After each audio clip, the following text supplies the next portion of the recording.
Okay, good morning guys. Makita ninyo, daghan kay mga botelya diri. Sa mineral water ni siya. Kay si Mipo, medyo sensitive yung tiyan. So ang tubig niya gagayim nun is always kanang from mga mineral water. So ako ning dadon og redemption center ron. Tanan ako pilay atong makuha nga deposit ani. Na-stock na ni for pila na ka months. Usually sige kung kuha na ni, hatod na ko na kung before kong work. But since Saturday today, alas 12 sila taman, pakita na ko sa inyo ang process nga mga nang wala kay mga kalat nga mga plastic dire. Kay ang government is na deposit ni tanan. So pag imo ning iuli dito, ilang iuli sa imo ang deposit nimo for each kan bottle. Ready na ko kay 11 na nya alas 12 sila taman. Dire na ako sa likod ibutang. Tag mo igo ra to, daghan ra ba to?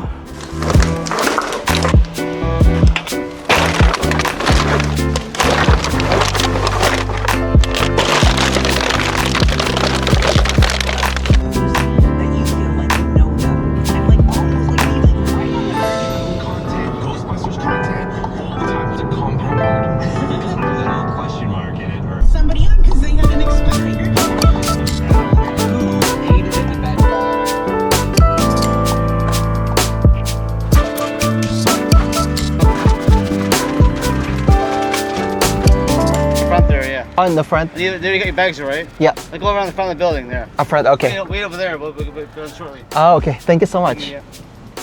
So, there yung paabot. Oh. Hi. 56.40. Awesome. Thank you so much. Okay, so I did get $56.40. Not bad. And mao din yung resibo. So, we did have 496 translucent, 496 kabok, total of 40, klaro ba na nyo? $49.60. And then ay 68 ka aluminum. I think this is the koan, katong mga beer nga cans. It's $6.80.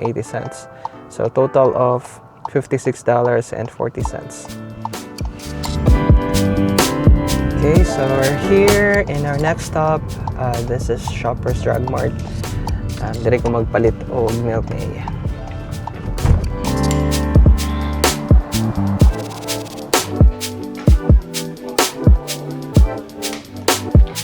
Okay, so yes, it's here. Naka-sale. And yeah, this is AS milk. Sale siya from $78 to $72.99. Ano siya? Just gonna call help to open this and we'll see.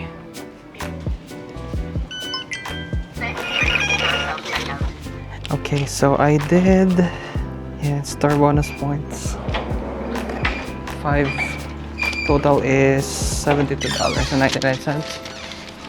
So naka 5,000 plus 20,000 points ni po ani nga milk. Huwag nang sakyanan, basta maglimpyo ko sakyanan ron. Alright, so I'm done. Should be going back home now. Okay, so pauli na ako. Actually, nibalik kog sulod. Giduhan lang na akong palit. Samtang naka-sale. Anyway, pero may magpalit ani every 4 days. Mahurot na ni Naiya. So, mintras naka-sale from $80 ng $74. So, duhan na akong ipalit.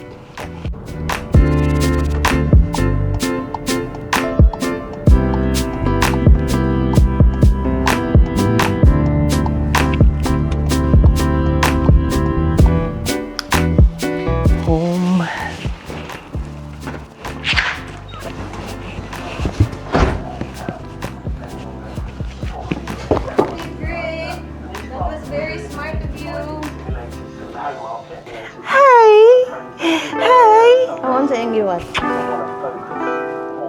Bloomberg.